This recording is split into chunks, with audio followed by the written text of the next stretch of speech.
Radio Sucesos 101.7 FM presenta su noticiero Sucesos con Milton Pérez y Verónica Larrea. Un periodismo libre para una democracia plena.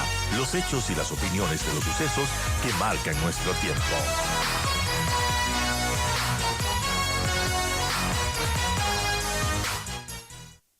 Yo hasta ahora saludo al doctor Diego García Sayán. Él es parte del proceso, parte de la misión internacional de observación del proceso de renovación de jueces de la Corte Nacional de Justicia, proceso que está en marcha. Él es director de la Comisión Andina de Juristas, presidente del Patronato del Lugar de Memoria y miembro de la Corte Permanente de Arbitraje de La Haya. También fue ministro de Justicia en Perú. Gracias por acompañarnos, doctor. Bueno, están aquí para seguir revisando y acompañando sobre todo el proceso de elección de jueces. Hay cambios importantes. Por ejemplo, se anunció un grupo de expertos que están también acompañando el proceso.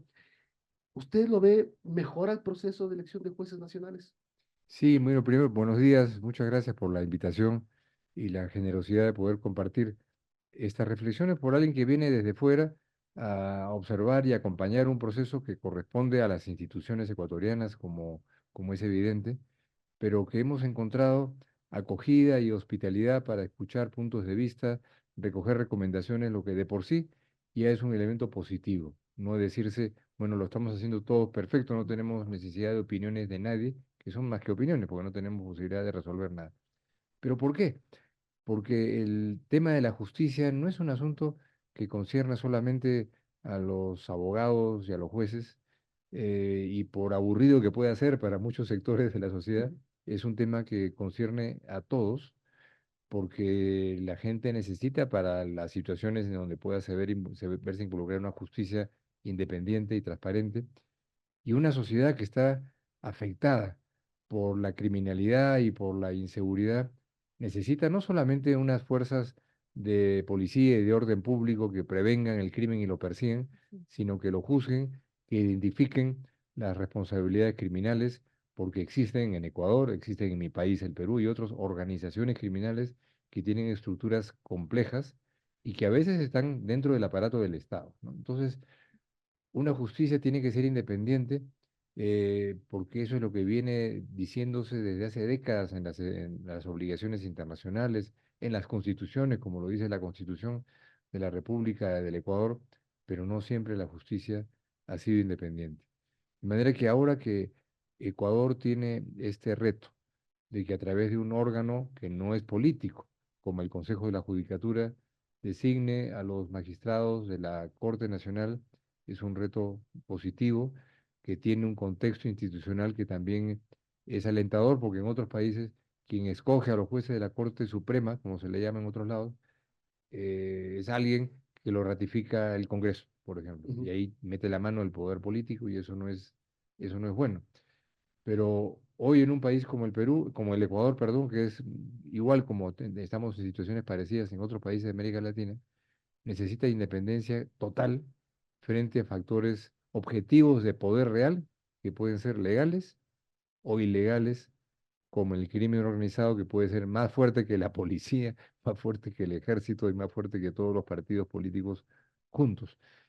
Entonces, nosotros vemos alentadoramente que el Consejo de la Judicatura, que sabemos ha tenido una serie de dificultades, sindicaciones de integrantes que, según algunas apreciaciones, podrían haber estado metidos en organizaciones criminales, ha dado pasos positivos para sanear el proceso, hacer más transparente el proceso de selección, anunciar que va a haber una atención particular a la postulación de mujeres, que corresponde con la obligación constitucional que hay en el Ecuador, de manera que no diría que todo está resuelto y marchando sobre ruedas, pero sí que hay señales alentadoras. Se hicieron cosas como, se modificó el reglamento, que era cuestionado incluso por la misión.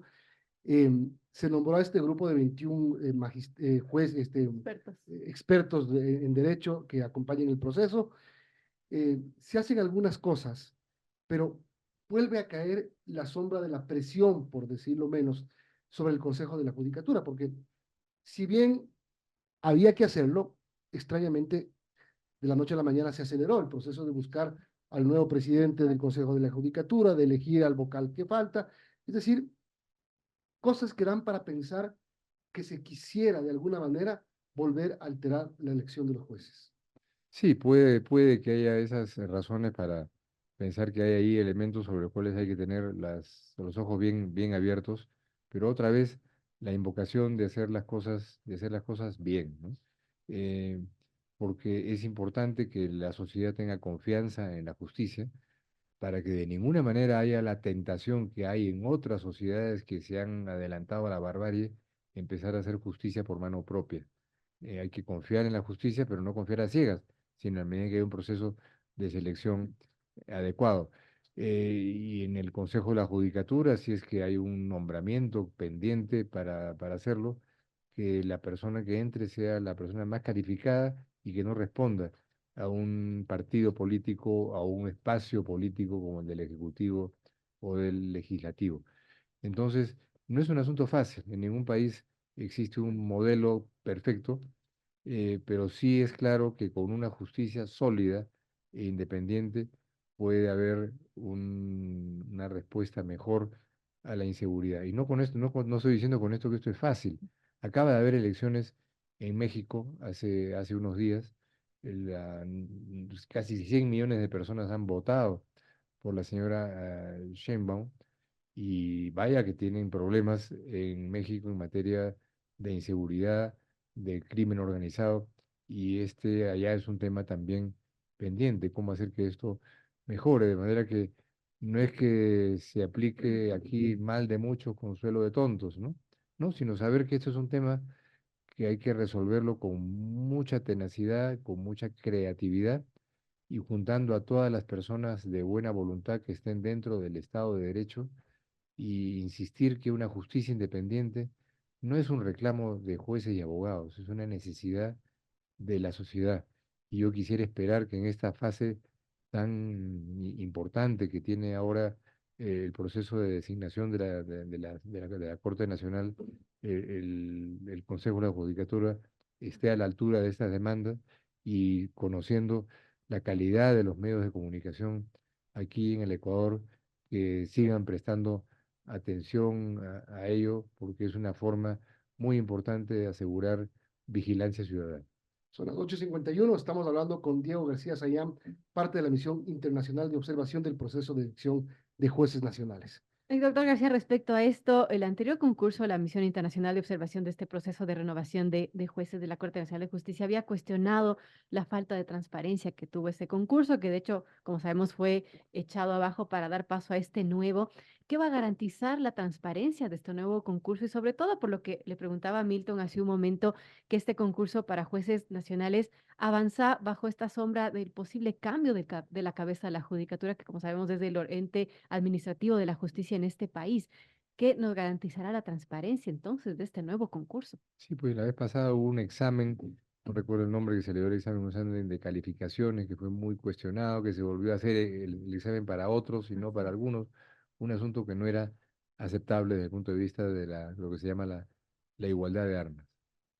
Mi impresión, nuestra impresión, es que hay un factor que es absolutamente esencial, que es la transparencia.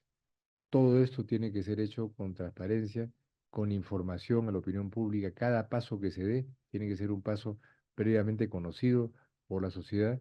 Las entrevistas que se hagan a las personas que vayan siendo preseleccionadas no pueden ser entrevistas reservadas, porque no se trata de aquí de exámenes como para ingresar a la universidad o a un puesto de una gerencia en donde hay que preguntarle por el artículo tal o el artículo más cual del Código Penal o del Código Procesal, sino básicamente ver los conocimientos centrales sobre Estado de Derecho, las convicciones democráticas y la transparencia en la comunicación, que es lo más importante, porque para convocar para integrantes de la Corte Nacional no se está convocando catedráticos universitarios que tengan que dirigir tesis, ¿no? de estudiantes, sino para resolver casos que Claro. tienen que ver con asuntos civiles, asuntos comerciales y gravísimos asuntos penales, en donde obviamente el conocimiento jurídico es indispensable, pero lo que importa es la independencia y los criterios. Y un asunto adicional que yo exhortaría al Consejo de la Judicatura a priorizar. Hoy día, las obligaciones internacionales de derechos humanos no son obligaciones para los diplomáticos, son obligaciones básicamente para las comunidades jurídicas nacionales, jueces, juezas, fiscales, abogados y abogadas, que tienen que atenerse a esos estándares que son los de avanzada para la protección de los derechos fundamentales, de los niños, de las mujeres, de los pueblos indígenas, etcétera, y seguir no solamente la letra de esos tratados internacionales, sino la jurisprudencia de la Corte Interamericana de Derechos Humanos, que es de obligatorio cumplimiento por los jueces y juezas nacionales. De manera que yo diría, bueno, si alguien conoce eso, si alguien tiene esos criterios para resolver casos hipotéticos que hay que hacer en las entrevistas, esas personas pueden ser eh, abiertas y pueden ser confiables. De manera que eh, no sé si la palabra está en la Constitución ecuatoriana, no me acuerdo, pero el poder de la judicatura es eso, es poder, así como hay ejecutivo, legislativo, eso no es decorativo. El poder significa que pueden eventualmente enmendarle la plana al Congreso, enmendarle la plana al Poder Ejecutivo, ¿por qué no? Y no solamente ser un espacio en donde la gente diga, uy, voy a la justicia, me voy a pasar años en un proceso que cuesta un montón de plata, que a veces incluso hay hasta corrupción. Había unos temas en el anterior proceso que ustedes cuestionaban. Usted se refería hace un momento, son las pruebas de confianza y la calificación que tenían, los puntajes, cómo se repartían. Eso ya pasó, eso ya se Ya eliminó. esa prueba fue cuestionada por nuestra misión Ajá, y felizmente quedó desechada porque era una prueba eh, confusa, no quedaba para qué confianza. No es cuestión, yo te voy a dar la llave de mi casa porque me voy de viaje. ¿Qué claro. cosa es esto? Pero no hay que conocer derecho, hay que tener independencia, hay que tener claridad frente a... Y un tema importante que yo no sé si está resuelto es la participación de expertos juristas que busquen ser candidatos. Es decir, parece que el proceso no era lo suficientemente claro, conocido, difundido, y no mucha gente se animaba. Es decir, además de las vertientes de donde deberían provenir los nuevos jueces, que es la misma función judicial, Claro. que son los abogados en libre ejercicio y que es la academia. Es decir, no siempre la gente mejor calificada quiere participar. Es cierto, porque a veces hay gente que no quiere someterse a estos procesos de interrogatorios, de cosas cuestionadas que salen en el periódico, y es más fácil postular a un puesto en una empresa privada, uno presenta los papelitos y nadie se entera hasta que uno es designado o no. Pero yo creo que eh, hubiera sido muy importante una insistencia, una convocatoria más persistente a las mejores y los mejores juristas con varias cosas. Yo estuve en el proceso de selección de la justicia transicional en Colombia después de los acuerdos de paz, ¿no? Me nombró el secretario general de Naciones Unidas y hicimos exhortaciones públicas diversas. Primero, mujeres, preséntense, que sus condiciones van a ser respetadas y sus postulaciones van a ser consideradas con atención. Segundo, las mejores juristas, preséntense, que van a ser tomados en consideración. ¿Qué pasó? Al final se presentaron muchísimas mujeres, el 40% de las personas seleccionadas fueron mujeres, el primer presidente fue presidenta de la Qué justicia interesante. transicional fue una mujer, y realmente yo quedé impresionado en las entrevistas que fueron públicas y transmitidas por televisión de la calidad jurídica, no para preguntarle qué dice el artículo tal o quién escribió el tratado más cual, sino situaciones hipotéticas y ser resueltas con algo que es a veces el menos común de los sentidos, que es el sentido común Mm. vinculado a la justicia. Es decir, la cosa más extraña que le ocurre a cualquier ciudadano es cuando a veces la solución judicial no tiene nada que ver con la lógica y el sentido común, pero dice que el artículo tal del Código Procesal más cual así lo sustenta. No, no, no. Siempre existe una salida sustantiva y hay un elemento que espero que sea priorizado en las preguntas, en los exámenes que haga el Consejo de la Judicatura, que es que en las dudas hay un referente siempre en la Constitución, pero la Constitución no dice todo. Hay los instrumentos internacionales de derechos humanos la jurisprudencia de la Corte Interamericana, que es obligatoria, aunque el caso sea un caso de una señora en Paraguay contra el gobierno del Paraguay, hay un razonamiento que las Cortes Nacionales están obligadas a aplicar, a recoger, de manera que yo diría, por ahí hagamos algunas de las preguntas yo creo que el papel de ustedes aquí en el medio 101.7 y Radio Sucesos es muy importante insistir en la transparencia, que las entrevistas sean públicas, que se conozcan con anticipación, porque la legitimidad, la confianza que la gente tenga en condiciones en donde la gente tiene miedo, miedo por el crimen, miedo por la inseguridad, ¿y cuál va a ser la respuesta?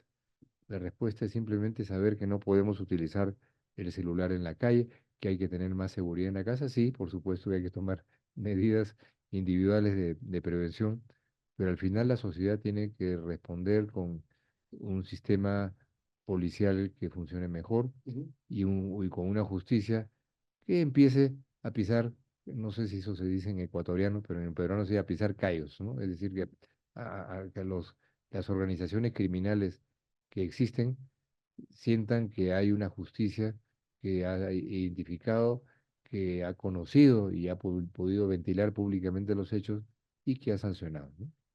Son las 9, tenemos que terminar. Gracias, doctor Diego García Sayán, parte de la misión internacional de observadores del proceso de Corte Nacional de Justicia. Podemos decir, para terminar, que hay un proceso de tres partes. La parte pasada, que es hace menos de un año teníamos un consejo de la Judicatura cuyos integrantes terminaron dos presos, dos procesados penalmente y uno destituido políticamente. Todo un récord.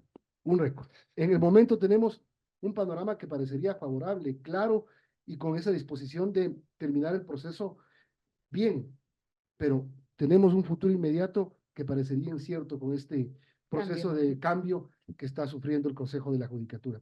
Vamos a ver. Pero mire, ustedes tienen un papel central, la transparencia en cada paso que se dé, que la gente sepa que hay una explicación de si entró una persona y salió otra, que se explique por qué.